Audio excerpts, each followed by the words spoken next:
கரங்களை உயர்த்தி காத்திருப்போம் சொல்லுவோமா? காத்திருப்பே காத்திருப்பே அற்புதங்கள் பெறும் வரை காத்திருப்பே காத்திருப்பே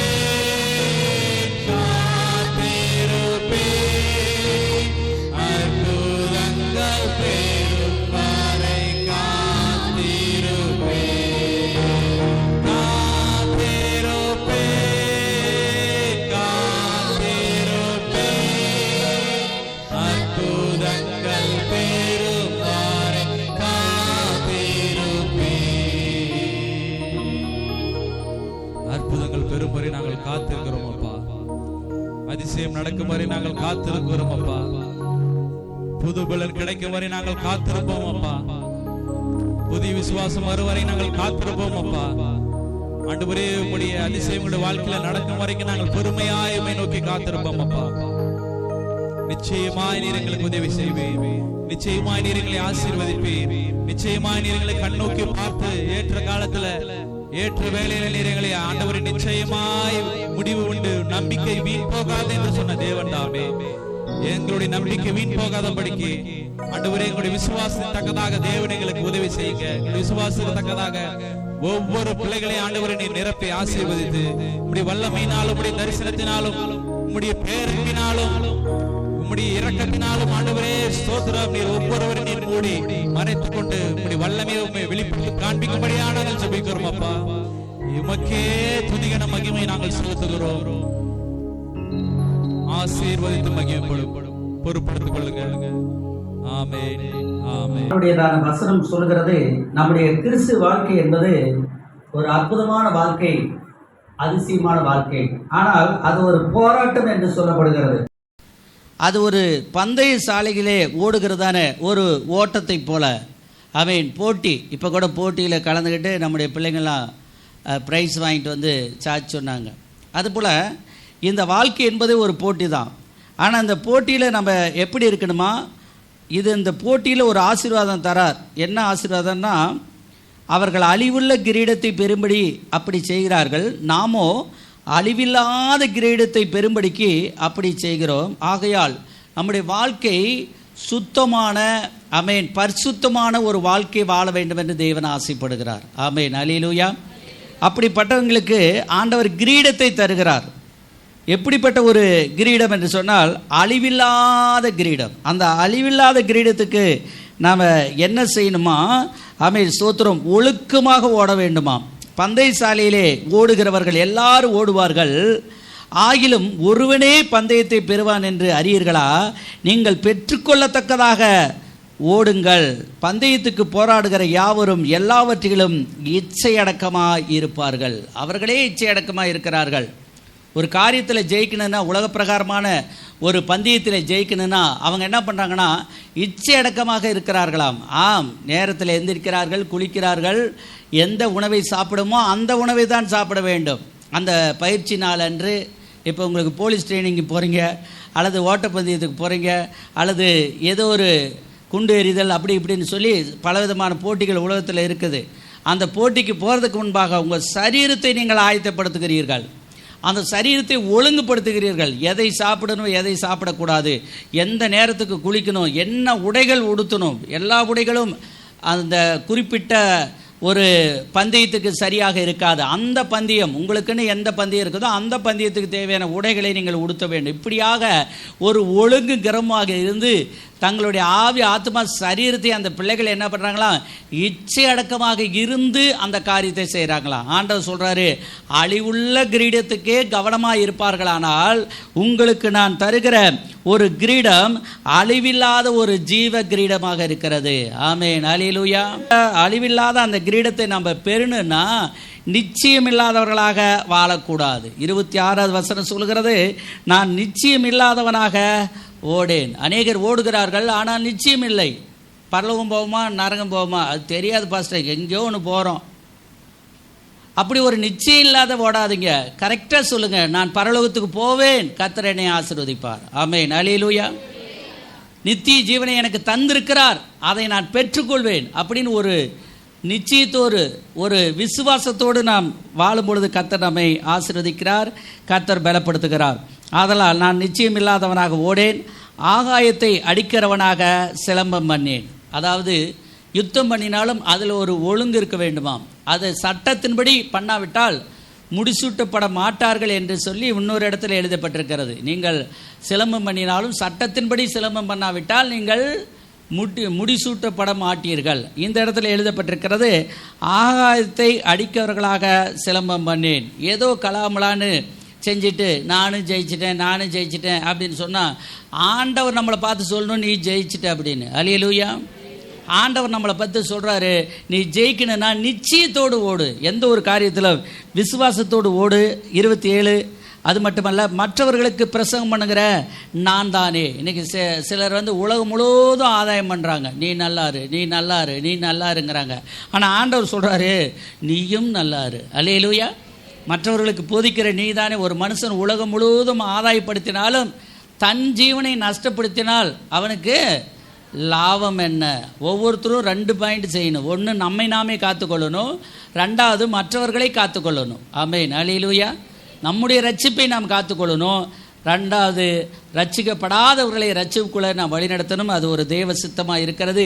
இப்படிப்பட்ட தேவ பிள்ளைகளுக்கு ஆண்டவர் அழிவில்லாத கிரீடத்தை தருகிறார். அதற்கு மாம்ச இச்சைகளை வெறுத்து அதை ஜெயிக்கும் பொழுது நமக்கு ஆண்டவர் அந்த கிரீடத்தை தருகிறாராம். அடுத்தபடியாக ஆமென், ஸ்தோத்திரம். 1 தெசலோனிக்கேயர் புத்தகம் 2ஆம் அதிகாரம் 19, 20 மகிழ்ச்சியின் கிரீடம். ஆமென், ஸ்தோத்திரம். ஆமென். வசனம் சொல்லுகிறது, கர்த்தருடைய பிள்ளைகள், சபை மூப்பர்கள், ஊழியக்காரர்கள், ஒருவருக்கொருவர் விசுவாசிகள், அவர்களை குறித்து சொல்லப்பட்டிருக்கிறது. ஆமென். தேவ பிள்ளைகளே, நீங்கள் தான் எனக்கு சந்தோஷத்தை தருகிறீர்கள். ஆமென். அல்லேலூயா. பாட்டு பாடுறவங்க, ஜெபம் பண்ணுறீங்க, உங்களுக்காக ஜெபம் பண்ணுறீங்களே, நீங்கள் சாதாரணமாக நினைக்கக்கூடாது. ஆமென். வெறும் ஜெபம் தானே அப்படின்னு நினைக்கக்கூடாது. அந்த ஜெபத்தில் தான் நம்ம உசிரே அடங்கி இருக்குது. ஒரு அல்லிலே சொல்லுவோம். ஆமென். இரவும் பகலும் ஜெபம் பண்ணி கொண்டிருக்கிறோம். சமயம் வாய்த்தாலும் வாய்க்காவிட்டாலும். ஆமென், ஸ்தோத்திரம். ஆண்டவருடைய வேலையை நாம் செய்து கொண்டிருக்கிறோம். இது நமக்கு பெரிய மகிழ்ச்சியை தருகிறது. ஆத்துமா ஆதாயம் பண்ணும் பொழுது, மற்றவர்களுக்கு நாம் ஆத்துமா சுவிசேஷத்தை சொல்லும் பொழுது ஆண்டவர் நமக்கு மகிழ்ச்சியின் கிரீடத்தை தருவாராம். ஆமென். அல்லேலூயா. மற்றவர்களுக்கு நாம் உதவி செய்யும் பொழுது, மற்றவர்களுக்கு ரட்சிப்பை கொடுக்கும் பொழுது நமக்கும் ஆசீர்வாதம் தருது. அதுதான் சொல்லுது, நீங்கள் தான் எனக்கு மகிழ்ச்சியை கொடுக்கிறீர்கள், நீங்கள் தான் ஆண்டவருடைய மகிழ்ச்சியை தருகிறீர்கள். இந்த வசனத்தை கொடுத்தா தான் மகிழ்ச்சி. ஆமென். அல்லேலூயா. என்னென்னமோ கிஃப்ட் கொடுக்கறத விட இந்த பைபிளை கொடுப்பது, வசனத்தை கொடுப்பது, பாடல்களை பாடச் சொல்லி அவர்களை கற்றுக் கொடுப்பது, ஆமென், ஸ்தோத்திரம், ஆண்டவருடைய காரியத்துக்கு அடுத்ததை நீங்கள் போதிப்பது, அதுதான் அவங்க வாழ்க்கையில் நல்ல முன்னேற்றத்தை தரும், நல்ல ஆசீர்வாதத்தை தரும், நல்ல பாதுகாப்பை தரும். ஆமென். அல்லேலூயா. ஆமென். ஆத்தும ஆதாயம் செய்கிற பிள்ளைகளுக்கு மகிழ்ச்சியின் கிரீடத்தை ஆண்டவர் தருகிறாராம். இன்று முதல் எல்லாரும் ஆத்துமாக்களை ஆதாயம் செய்ய பிரயாசப்படுங்கள். தேவன் உங்களை ஆசீர்வதிப்பார், ஆண்டவர் உங்களை பலப்படுத்துவார். ஆமென். அந்த ஆத்தும ஆதாயத்தில் 2 பாயிண்ட் சொன்னேன். முதலாவது, நம்மை நாமே என்ன செய்யணும்? ஆதாயப்படுத்திக் கொள்ளணும். இன்று நாம் வேதம் வாசித்தோமா? இன்று நாம் பைபிள் படித்தோமா? இன்று நாம் திருவிருந்து, இந்த மாதம் திருவிருந்து எடுத்தோமா? இன்று நாம் மற்றவர்களுக்கு இந்த வாரத்தில் யாருக்காவது நாம் சத்தியமாய் நாம் சொன்னோமா அப்படின்னு சொல்லி நம்மை நாமே ஆராதிக்கணும். ஆமென், ஸ்தோத்திரம். நம்முடைய எல்லா ஆசீர்வாதத்துக்கும் கேடு எது அப்படின்னு நம்மை நாமே நிதானிக்கணும். 1 கொரிந்தியரில் 11ஆம் அதிகாரத்தில் ஆண்டவர் சொல்லும் பொழுது, உங்களை யாரும் குற்றவாளியாக தீர்க்க தேவையில்லை, நீங்களே நிதானித்து பாருங்கள் என்று எழுதப்பட்டிருக்கிறது. நம்மை நாமே நாம் நிதானித்திருந்தால் நாம் நியாயந்தீர்க்கப்படும். உலகத்தோடு தேவன் நம்மளை ஆக்கினைக்குள்ளாக தீர்க்காதபடி தேவனாலே நாம் சிட்சிக்கப்படுகிறோம் என்று வசனம் சொல்கிறது. எவ்வளவு தவறுகள் செய்தாலும் விசுவாசிகளை பூமியில் இருக்கும்போதே அவர்களை தண்டித்து, பூமியில் இருக்கும்போதே அவர்களை பரிசுத்தப்படுத்தி, பூமியில் இருக்கும்போதே அவர்களை ரட்சித்து பரலோகத்திலே ஆண்டவர் எடுத்துக்கொள்கிறார். ஆனால் துன்மார்க்கருக்கு அப்படி கிடையாது. ஸ்ட்ரெயிட்டாக மரணத்துக்கு பிற்பாடு நரகம், அவ்வளவுதான். அவங்கள ஆண்டவர் தண்டிக்க மாட்டார். ஏன் தண்டிக்க மாட்டார்னா, அவங்கள முதல்லிருந்து அவங்கள துன்மார்க்கனை தீங்கு நாளுக்கென்று நியமித்தார் என்று எழுதப்பட்டிருக்கிறது. சில துன்மார்க்கர் இருக்கிறாங்க, மூடன், 2 விதமான மூடன் இருக்கிறான். ஒரு மூடன் சொன்னால் கேட்பான், இன்னொரு மூடன் இருக்கிறான், நொய்யோடு நொய்யாக குத்தினாலும் மூடத்தனம் அவனை விட்டு போகாதுன்னு சொல்லி எழுதப்பட்டிருக்கிறது. 2 மூடர்கள் உங்கள் வாழ்க்கையை சந்திப்பீர்கள். ஒரு மூடன் சொன்னால் கேட்டுக்குவான், அவன் மனம் திரும்புகிற மூடன். இன்னொரு மூடன் இருக்கிறான், நொய்யோடு நொய்யாக கொத்தினாலும் மூடத்தனம் அவனை விட்டு போகாது என்று. அவங்கெல்லாம் என்ன பண்ண முடியும்? ஒன்றுமே செய்ய முடியாது. ஸ்ட்ரெயிட்டாக நரகத்துக்கு தான் அனுப்பி ஆகணும், வேறு வழி இல்லை. ஆனால் ஆண்டவருக்கு அதில் மகிழ்ச்சி இல்லை. அவங்க மனம் திரும்பணுங்கிறது தான் மகிழ்ச்சி. ஆனால் வேறு வழி இல்லாமல் அவங்க போகிறாங்க. ஆனால் ஆண்டவர் சொல்கிறாரு, நீங்கள் ரட்சிக்குள்ள ஒரு ஆத்மா வழி நடத்தினால் அது உங்களுக்கும் மகிழ்ச்சி, மற்றவர்களுக்கும் மகிழ்ச்சி. ஆமென், அல்லேலூயா. அடுத்தபடியாக ஆண்டவர் சொல்கிறார், உனக்கு நான் நீதியின் கிரீடம் வைத்திருக்கிறேன். 2 தீமோத்தேயு 4ஆம் அதிகாரம் 7-8 வசனங்களை நாம் வாசிக்கலாம். ஆமென். நம்முடைய தேவன் நல்லவர். இந்த வசனம் எல்லாருக்கும் ஒரு தெரிந்த ஒரு வசனமாக இருக்கிறது. ஏனென்றால் வாழ்க்கையின் கடைசியில் இந்த வசனத்தை எழுதுவார்கள்.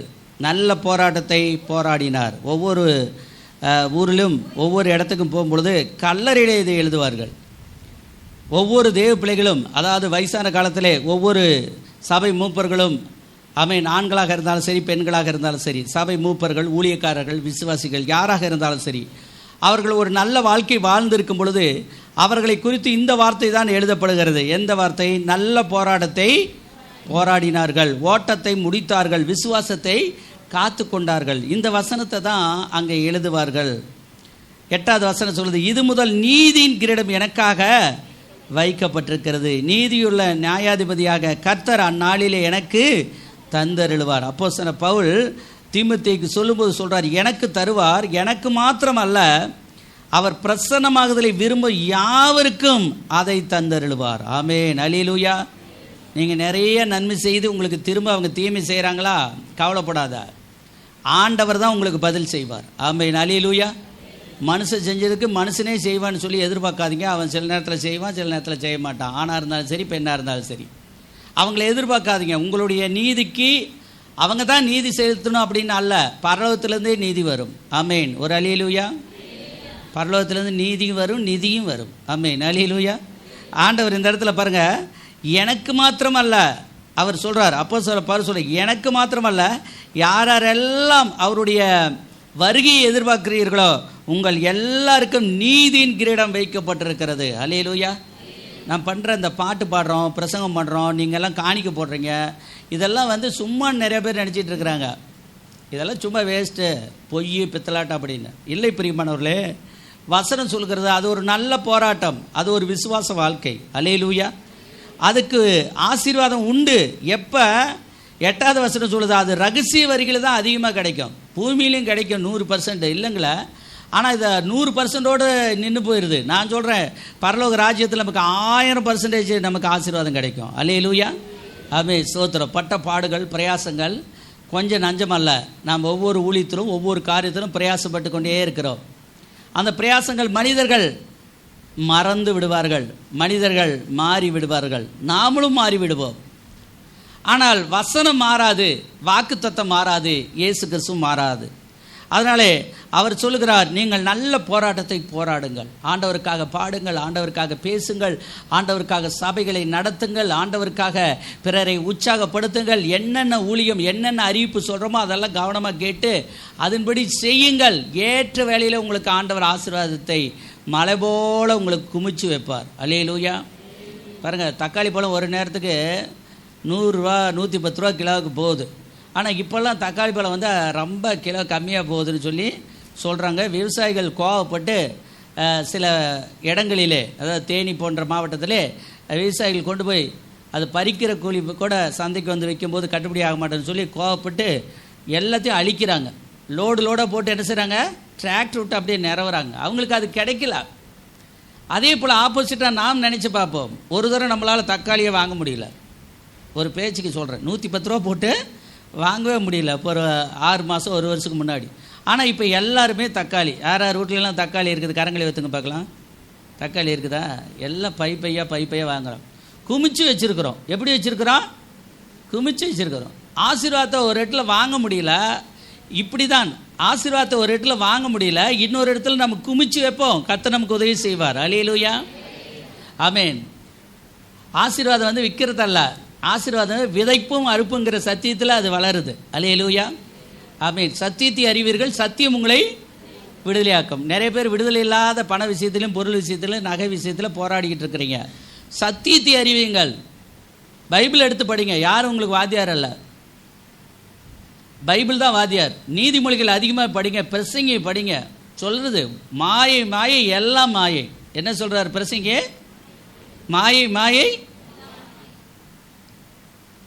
என்னதான் வந்து பெருமையாக இருந்தாலும், என்னதான் அழகாக இருந்தாலும், என்னதான் ஆடம்பரமாக இருந்தாலும், என்னதான் வண்டி வச்சிருந்தாலும், என்னதான் எப்படி தான் நம்ம வாழ்ந்தாலும், அவர் சொல்றார் அது எல்லாம் ஒரு நாள் மாறி போகும். இயேசு கிறிஸ்துனுடைய வல்லமை மாத்திரம் தான் மாறாதது. அல்லேலூயா. கர்த்தரா இயேசு கிறிஸ்துனுடைய கிருபையும் அவருடைய வரங்களும் நேற்றும் இன்றும் என்றும் மாறாததான். அல்லேலூயா. அவருடைய நித்திய ஜீவனும் மாறவே மாறாது. எல்லா அழகெல்லாம் மாறி போகும். டயானா அந்த காலத்தில் வாழ்ந்த ஒரு பெண்மணி. அந்த அம்மாவை போட்டா பிடிக்கிறதுக்காக லட்சக்கணக்கான பேர் அலைவாங்களாம். என் கூட நின்று போட்டா பிடிங்க, அவங்கள பார்க்கணும், அவங்களோட இது பண்ண, அவங்க போகிறது வரது, அவங்களோட ஸ்டைல் இதெல்லாம் கண்ட வாக்கில் போட்டா பிடிச்சிக்கிட்டே இருப்பாங்களாம். அந்த அம்மாவை ஒரு நாள் சொல்லிச்சான், ஏன்னா நீங்கள் துரத்தி போட்டா பிடிக்கிறீங்க, உங்களாலேயே நான் ஒரு நாள் சாக போகிறேன்னு சொல்லிச்சான். அதே போல் ஒரு நாள் துரத்தி போட்டா பிடிச்சிட்டு இருக்கும்போது ஒரு நாள் அந்த அம்மா செத்து போயிடுச்சு. அவங்க கார் வேகமாக போவ, பின்னாடி வந்த காரு கேமரா எடுத்துக்கிட்டு அது வேகமாக வர, எல்லாம் கண்ட மண்டலமாக தலைதறிக்க ஓட, கடைசியில் ஆக்சிடெண்ட் ஆகி அந்த அம்மா செத்தே போயிடுச்சு. அழகெல்லாம் ஒரு நாள் மாறி போகும். ஆமென், ஸ்தோத்திரம். ஆடம்பரம் எல்லாம் ஒரு நாள் என்ன செய்யும்? மாறி போகும். எல்லாம் நம்ம அதையும் புரிஞ்சுக்கணும். கப்பல் ஒரு நாள் ஓடத்தில் ஏறும், ஓடம் ஒரு நாள் கப்பலில் ஏறும். மாற்றி மாற்றி கப்பலும் ஒரு நாள் கரைக்கு என்ன செய்யணும்? வந்து தான் ஆகணும். அங்கேயே ஃபுல்லாக ஓடிக்கிட்டு இருக்குன்னு சொல்லாதீங்க. அதுக்கு ரிப்பேர் ஆச்சுன்னா அது கரைக்கு தான் என்ன செஞ்சாகணும்? கொண்டாந்தாகணும். புதுசாக ஒரு 5 வருஷம் ஓடுது, 10 வருஷம் ஓடுது, அதுக்கு வாய்தா போச்சுன்னா என்ன ஆகும்? எடுத்துக்கொண்ட பழசை கீழே போட்டுட்டு புதுசாக இன்னொன்று அதே பேரில் அவங்க வெளியிடுவாங்க.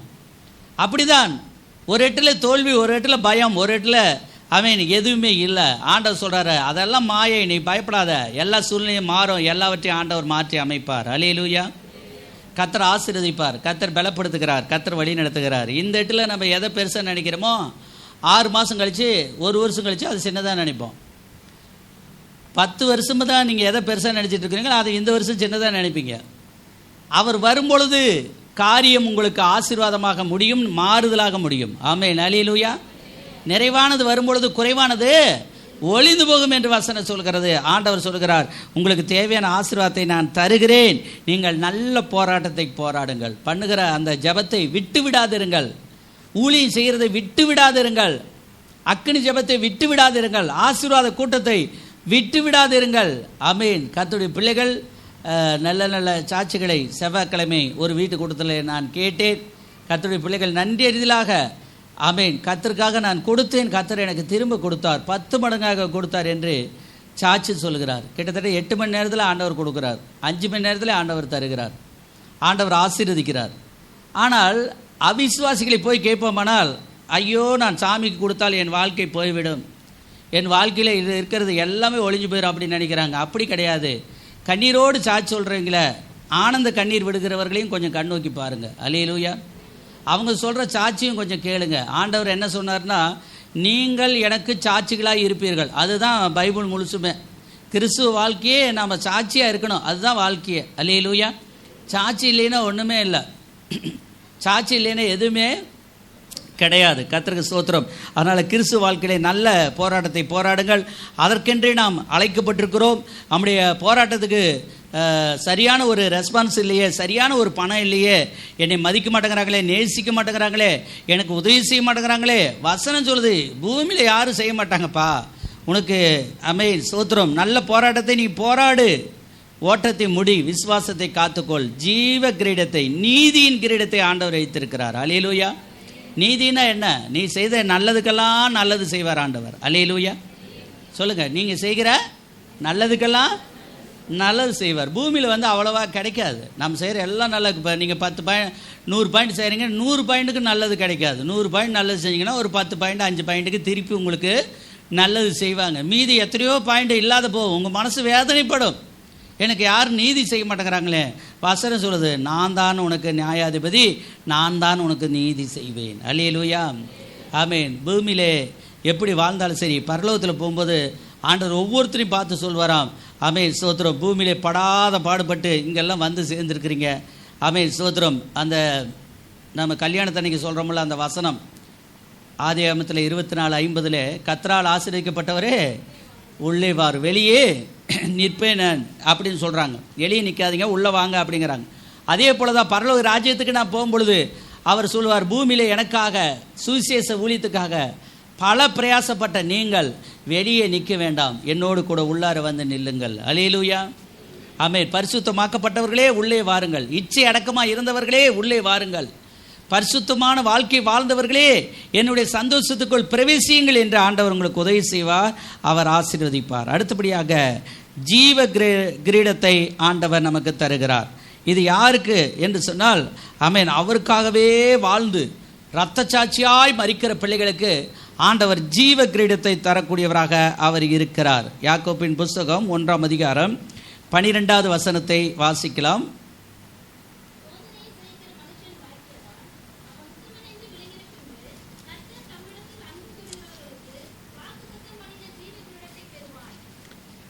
ஆமென். கர்த்தர் சொல்கிறார், சோதனை நீ சகிக்க வேண்டும். அப்படிப்பட்ட பிள்ளைகளுக்கு ஜீவ கிரீடத்தை ஆண்டவர் வச்சிருக்கிறார். சாதாரண கிரீடம் அல்ல, ஜீவ கிரீடம், என்னாலும் அழியாது, அது நித்திய ஜீவனை போல. ஆமென், ஸ்தோத்திரம். அவன் உத்தமன் என்று விளங்கின பின்பு கர்த்தர் தம்மிடத்தில் அன்பு கூறுவர்களுக்கு வாக்குத்தத்தம் பண்ணின ஜீவ கிரீடத்தை பெறுவார். சோதிக்கப்படுகிற எவனும் நான் தேவனால் சோதிக்கப்படுகிறேன் என்று சொல்லாது இருப்பானாக. தேவன் பொல்லாங்கினால் சோதிக்கப்படுகிறார் அல்ல, ஒருவனையும் அவர் சோதிக்கிறவரும் அல்ல. அவனவன் தன் தன் சுய இச்சையினாலே இழுப்புண்டு இழுக்கப்பட்டு சிக்குண்டு சோதிக்கப்படுகிறான். ஏன் சோதனை வருதான்? அவங்கவுங்க அகலக்கால் வைக்கிறோம், அவங்கவுங்க நிறைய கடன் வாங்கிடுறோம், நிறைய வண்டி வாங்கிடுறோம், நிறைய நிலம் வாங்கிடுறோம். ஏன் ஆண்டவரை உங்களை கடனாளியாக மாற சொல்லல, நாம் தான் பிரயாசப்பட்டு என்ன செய்கிறோம், கடனை வாங்குகிறோம். அப்புறம் கட்ட முடியலனா மட்டும் ஆண்டவரை திட்டுறோம். ஆண்டவரே கடனை கட்ட முடியல, உங்களுக்கு கண்ணு இல்லையா காது இல்லையா அப்படின்னு ஆண்டவரை திட்டுறது. ஆண்டவர் சொல்கிறார், வாங்கும் போது என்கிட்ட கேட்டியா, நான் உன்னை வாங்க சொன்னேன்னா. ஆமென், ஸ்தோத்திரம். அன்பின் கடனே இல்லாமல் வேறொரு கடனை நம்ம யாருக்கிட்டே இருக்கக்கூடாதான். அல்லேலூயா. ஆனால் நாம் அந்த ஒரு கடனை மட்டும் வச்சுட்டு, அதாவது அன்பின் கடனை யாருக்கும் செலுத்துறதில்ல, நன்றி இதெல்லாம் இருக்கிறதில்ல நிறைய பேர். ஆனால் மற்ற கடனெல்லாம் நகை கடன், மகளிர் மன்றம், அப்புறம் டூ வீலர், எல்லா கடனுமே வச்சுருக்குறோம். எனக்கும் கடன் இருக்குது. அல்லேலூயா. கடன் இல்லாமல் இல்லை, ஆனால் சத்தியத்தை சொல்ல வேண்டியது நம்முடைய கடமை. ஆமென், அல்லேலூயா. அப்போ ஆண்டவர் சொல்கிறார், கடன், ஆமென், சூத்திரம், ஆண்டவர் வாங்க சொல்ல, நாம் தான் நம்முடைய தேவைகளுக்காக வாங்குகிறோம். ஆகையால் ஆண்டவரை நாம் திட்டக்கூடாது. நேரம் வரும்பொழுது ஆண்டவர் அந்த கடன்களை எல்லாம் அடைக்க ஆண்டவர் நமக்கு உதவி செய்வார். அல்லேலூயா, ஆமென், ஸ்தோத்திரம். நம்முடைய பாத்திரம் நிரம்பி வழிகிற அளவுக்கு ஆண்டவர் ஆசீர்வாதத்தை தருவார். ஒரே மாதிரி நம்மளை ஆண்டவர் வச்சிருக்க மாட்டார். ஆண்டவர் ஏற்ற வேளையிலே உங்களை ஆசீர்வதிப்பார். வெளிப்படுத்துகிற விசேஷம் 2ஆம் அதிகாரம் 10வது வசனத்தை வாசிக்கலாம். ஜீவ கிரீடத்தை ஆண்டவர் நமக்கு வைத்திருக்கிறார். பயப்படாதே, சோதிக்கப்படும் பொருட்டாக பிசாசானவன் காவலில் போடுவான், 10 நாள் உத்திரப்படுவீர்கள். ஆகிலும் நீ மரணபரியந்து உண்மையாயிரு, அப்பொழுது ஜீவ கிரீடத்தை உனக்கு தருவேன். ஆவியானவர் சபைகளுக்கு சொல்கிறதை காதுள்ளவன் கேட்க கடவன் என்று எழுதப்பட்டிருக்கிறது. ஜெயங்கொள்ளுகிறவன் 2ஆம் மரணத்தினால் சேதப்படுத்தப்படுவது இல்லை என்று எழுதப்பட்டிருக்கிறது. கர்த்தருக்கு ஸ்தோத்திரம். ஆண்டவர் சொல்லுகிறார், நீ மரணபரியந்தும் உண்மையாயிரு. எவ்வளவு பிரச்சனை வந்தாலும் சோர்ந்து போகாத, எவ்வளவு பாடுகள் வந்தாலும் சோர்ந்து போகாது. இக்காலத்து பாடுகள் இனி வரும் மேன்மைக்கு ஒப்பானது அல்ல. அல்லேலூயா, ஆமென், ஸ்தோத்திரம். எத்தனையோ கஷ்டங்களை தாண்டி தான் இந்த மேடைக்கு வந்திருக்கிறேன். அல்லேலூயா. எடுத்தோடனே பாஸ்டர் ஆகலை, 7 வருஷம் பாஸ்டர் ஆகிறதுக்கு ட்ரை பண்ணியிருக்கிறேன். அப்புறம் 7வது வருஷம் தான் பாஸ்டராக மாறினேன். அதான் கத்தராக பார்த்து ஒரு சின்ன சபையை, 10 பேர் உள்ள சின்ன சபையை கொடுத்தார். அதையே நான் 100 பேர் 1000 பேர் இருக்கிற மாதிரி நினச்சிக்கிட்டு அந்த சபைக்காகவே நல்ல பிரயாசப்பட்டு 5 ஆண்டுகளாக அந்த பகுதியிலே ஒரு 30 பேர் 50 பேர் நல்ல ஆத்துமக்களை ஆதாயம் செய்ய ஆண்டவர் உதவி செய்தார். அதுக்கப்புறம் மேலிடத்திலிருந்தே டிரான்ஸ்ஃபர் வந்ததுனால இந்த இடத்துக்கு வர்ற மாதிரி ஆயிடுச்சு. மற்றபடி நான் விரும்பி வரவில்லை. இந்த ஊரும் தெரியாது, உங்களையும் தெரியாது, உங்கள்கிட்டையெல்லாம் அறிவிப்புகள் சொல்லணுங்கிற அவசியம் கிடையாது, சார்ஜ் சொல்லுங்கிற அவசியம் கிடையாது. இங்கே வரவும் எனக்கு தெரியாது. இந்த ஊரில் பஸ் விட்டு இறங்கினதே கிடையாது. ஆனாலும் ஆண்டவர் ஏற்ற வேலையிலே கொண்டு வந்தார். அல்லேலூயா, ஆமென், ஸ்தோத்திரம். 95லேருந்து 2000 வரைக்கும் முசிறி தாலுக்காவில் இருந்தேன். அங்கே உள்ள ஊழியங்கள் இப்பயும் 3 மாதத்துக்கு ஒரு தரம் 6 மாதத்துக்கு ஒரு தரம் அந்த ஊழியத்தை பற்றி ஆண்டவர் கனவுல பேசிக்கிட்டே இருக்கிறார். அந்த ஊழியத்தை பற்றி வந்துக்கிட்டே இருக்குது. அங்குள்ள விசுவாசிகளும் நம்மளோடு கூட தொடர்பில் இருக்கிறாங்க. நல்லது கெட்டதுன்னா நம்மளை கூப்பிட்டுக்கிறாங்க. இப்போ கூட ஒரு வீடு கட்டி கொண்டு இருக்கிறார்கள். திருப்புலாவுக்கு அதி சீக்கிரத்தில் நமக்கு அழைப்பு வரும். நம்ம விசுவாசி திருப்பூரில் இருக்கிறார். அவருக்கு சொந்த ஊர் அங்கே கொளக்குடி. அங்கே ஒரு வீடு கட்டியிருக்கிறார். திருப்பூரில் ஒரு வீடை கட்டியிருக்கிறார். ஆகையால் சொந்த ஊரில் அவர் பெரிதாக ஏற்கனவே வீடெல்லாம் 2 வீடு இருக்குது. அது இல்லாமல் இப்போ ஒரு புது வீடு கட்டியிருக்கிறார். அது திருப்புலாவுக்காக அழைக்கிருக்கிறார். இப்படியாக 95லிருந்து 2000 முடிய அங்கே ஊழிய செய்ய ஆண்டவர் உதவி செய்தார். ஆண்டவர் ஆசீர்வதித்தார். இந்த நாட்களில் கூட 25 ஆண்டுகளுக்கு மேலாக இந்த வட்டாரத்திலே ஆண்டவர் கொண்டு வருகிறார். அல்லேலூயா. எதையும் நாமளா பிளான் பண்ணுறதில்ல. வாழ்க்கையில் மேல் இருக்கிறவர் பிளான் பண்ணுறார். அல்லேலூயா. சில காரியங்கள் தான் நம்மளால் பிளான் பண்ண முடியும். ஆனால் நாம் நிற்பது நிர்மூலமாகாது இருப்பது தேவனுடைய கிருபை. நாமளே எதுவும் செய்ய முடியாது. ஒரு குண்டூசி வாங்கணுன்னு கூட கர்த்தர் கொடுத்தா தான் அந்த குண்டூசி நம்ம என்ன செய்ய முடியும், வாங்க முடியும். ஒரு டார்ச் லைட் வாங்கணுன்னா கூட ஆண்டவராக பார்த்து என்ன செய்யணும், நமக்கு கொடுக்கணும். ஆமேன். கர்த்தர் தம்முடைய நாமத்தை மகிமைப்படுத்துவாராக. ஆண்டவர் சொல்கிறார், நீங்கள் எவ்வளோ பாடுகள் இருந்தாலும், எவ்வளோ கஷ்டங்கள் இருந்தாலும், எவ்வளோ உபத்திரங்கள் அதை சகித்து கொள்ளுங்கள் என்று ஆண்டவர் சொல்கிறார். அல்லேலூயா.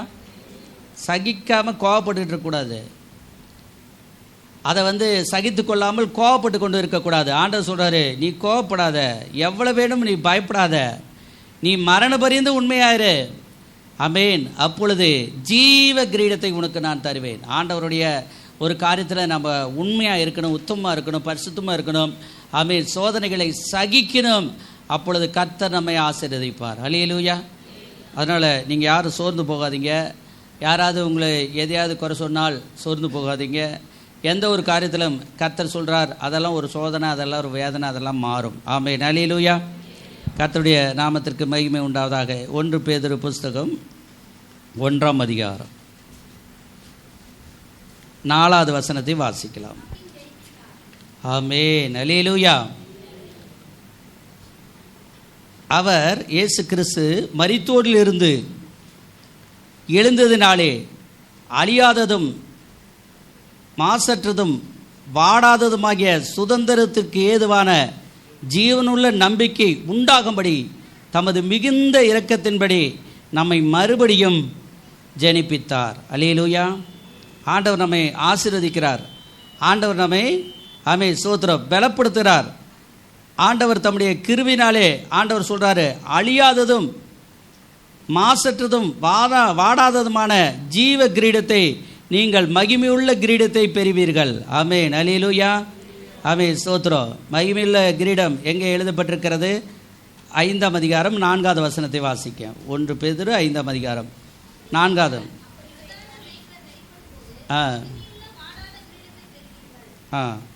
வாசிங்க. 5, 6. அந்தப்படி இளைஞரே, மூப்பர்களுக்கு கீழ்ப்படியுங்கள். நீங்கள் எல்லாரும் ஒருவருக்கொரு கீழ்ப்படிந்து மனத்தாழ்மையை அணிந்து கொள்ளுங்கள். எல்லாரும் கவனிக்கணும். பெருமை உள்ளவர்களுக்கு தேவன் எதிர்த்து நிற்கிறார், தாழ்மை உள்ளவர்களுக்கோ கிருபை அளிக்கிறார். ஆகையால் ஏற்ற காலத்தில் தேவன் உங்களை உயர்த்தும்படிக்கு அவருடைய பலத்த கரத்துக்குள் அடங்கி இருங்கள். அப்படி அடங்கி இருந்தால், கஷ்டங்களை சகித்து வாழ்க்கையில் முன்னேறினா, ஆண்டவர் சொல்கிறாரு, மகிமையுள்ள வாடாத ஜீவ கிரீடத்தை பெறுவீர்கள். அதே தான் இங்கே 4வது வசனத்தில் ஆமென் ஸ்தோத்திரம் 1:4 எழுதப்பட்டிருக்கிறது. இயேசு கிறிஸ்துனுடைய அந்த கிருபை எப்படிப்பட்டதாக இருக்கிறது? அழியாதது, மாசற்றது, வாடாதது, சுதந்திரமானது, ஜீவனுள்ள நம்பிக்கை. ஆமென். அல்லேலூயா. நம்முடைய நம்பிக்கை எப்படிப்பட்ட நம்பிக்கையாக இருக்கணும்? ஆமென். ஜீவனுள்ள பிள்ளைகளாக நாம் இருக்கணும். ஜீவனுள்ள நம்பிக்கை ஆண்டவர் மேலே நம்ம வச்சுருக்கணும். நம்மளை ஆண்டவர் பாதுகாப்பார், பராமரிப்பார். இந்த 4வது வசனத்தில் ஒரு பெரிய பிளஸ்ஸிங் உள்ளுக்கு அடங்கி இருக்குது. நீங்கள் நிறைய தியானித்தா தான் அது கிடைக்கும், ஒரு நிமிஷத்தில் அது கிடைக்காது. இதில் எழுதப்பட்டிருக்குது பாருங்கள், நம்மளை எதுக்காக ஆண்டவர் ரட்சித்திருக்கிறாராம்? அவர் எப்படி இயேசு கிறிஸ்து மரித்தோரிலிருந்து எழுந்ததாரோ அதே போல் நாமளும் ஒரு நாள் எழுவோம். அந்த நம்பிக்கை நமக்கு ஃபஸ்ட்டு வேணும். ஆமென். அல்லேலூயா. அடுத்தது, அவர்கிட்ட அழியாத ஆசீர்வாதம் இருக்கிறது, மாசற்ற ஆசீர்வாதம் இருக்கிறது, வாடாத ஆசீர்வாதம் இருக்கிறது, ஜீவனுள்ள நம்பிக்கை இருக்கிறது. அந்த ஜீவனுள்ள நம்பிக்கை நமக்கு ஆசீர்வாதத்தை கொண்டு வருகிறது. ஆமென். அல்லேலூயா. அந்த ஜீவனுள்ள நம்பிக்கை நமக்கு பணத்தை கொண்டு வருகிறது. ஆமென். உயிர்த்தெழுந்த இயேசு என் கடையை நடத்துவார், உயிர்த்தெழுந்த இயேசு என் சபையை நடத்துவார், உயிர்த்தெழுந்த இயேசு என் வாழ்க்கையை நடத்துவார், உயிர்த்தெழுந்த இயேசு என் கூட இருக்கிறார் என்ற ஒரு விசுவாசம் உங்களுக்கு எனக்கு வரணும். ஆமென். அல்லேலூயா.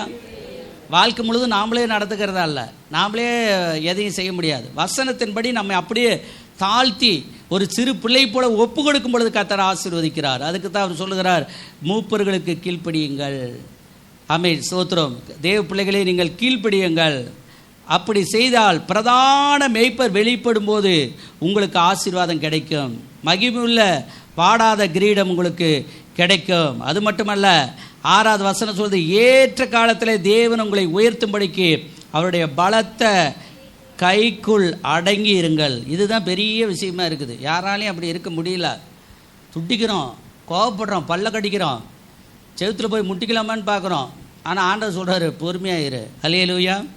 ஆசீர்வாதம் உனக்கு தான், எழுப்புதல் உனக்கு தான், வல்லமை உனக்கு தான். பணம் உன்னை நோக்கி வரும், நகை உன்னை நோக்கி வரும், வீடு உன்னை நோக்கி வரும், காடு உன்னை நோக்கி வரும். எல்லா எண்ணற்ற ஆசீர்வாதங்கள் ஆமென் உங்களை நோக்கி வரும். கர்த்தர் ஆசீர்வதிப்பார். கர்த்தருக்கு ஸ்தோத்திரம். கடந்த நாட்களில் 13ஆம் தேதி, இந்த மாதம் 13ஆம் தேதி ஒரு கூட்டத்தில் கலந்து கொண்டு அவர்கள் ஒரு சாட்சி சொன்னார்கள். ஆமென். ஸ்தோத்திரம். எத்தனையோ நிலங்களை கிரையம் பண்ணுவதற்கு ஆண்டவர் உதவி செய்தார். அதை பட்டா வாங்க ஆண்டவர் உதவி செய்தார். கிரையம் என்றைக்கே பண்ணிட்டாங்களா, அதை பட்டா பதிவு பண்ணாமல் இருந்தது, அந்த பட்டா மாத்திரத்துக்கு ஆண்டவர் உதவி செய்தார் என்று சொல்லி எத்தனையோ நிலங்கள், அதாவது 10-20 நிலம், 50 நிலம், அதெல்லாம் பட்டா வாங்க ஆண்டவர் உதவி செய்தார் என்று சொல்கிறார்கள். ஒரு நிலம் கூட இல்லாத 30 வருஷம் 40 வருஷத்துக்கு முன்னாடி ஒரு நிலம் கூட இல்லாத இருந்த கர்த்தருடைய பிள்ளைகள் 50-60 நிலங்களை நான் பட்டா வாங்கிவிட்டேன், அதற்கு ஆண்டவர் உதவி செய்தார் அப்படி என்று சொல்லி சாட்சி சொல்கிறார்கள். அல்லேலூயா. 89 ஒன்றுமே இல்லையா, 92 எதுவுமே, 89, 87, 88 வரைக்கும் எதுவுமே இல்லை. 89 தான் ஒரு நிலத்தை வாங்கினார்கள், அதுக்கு பட்டா வாங்க முடியல. 10-20 வருஷம் கழித்து தான் பட்டா வாங்கினாங்க. ஆனால் இந்த இடத்துல அவர் சொல்கிறார், நிறைய நிலங்களை வாங்க ஆண்டவர் உதவி செய்தார், அதெல்லாம் பட்டா வாங்க ஆண்டவர் உதவி செய்தார் என்று சொல்லி ஆண்டவர் நாம் மகிமைக்காக சாட்சியாக சொல்கிறார்கள். நான் சொல்லுகிறேன், ஆமென், அவர்களை ஆசீர்வதிக்கிற தேவன் நம்மையும் ஆண்டவர் ஆசீர்வதிப்பார். ஆமென். அல்லேலூயா. அவங்க என்ன பொறுமையாக இருந்தாங்க. ஒரே நாளில் எல்லா அற்புதமும் நடக்கலை, ஒரே நாளில் எல்லாம் என்ன செஞ்சிடல, கிடைக்கல. எனக்கு தெரிஞ்சு 89லேருந்து இன்னைக்கு வரைக்கும் 2025 வரைக்கும் நினச்சி பாருங்கள், எத்தனை ஆண்டுகள் ஆகிறது என்று.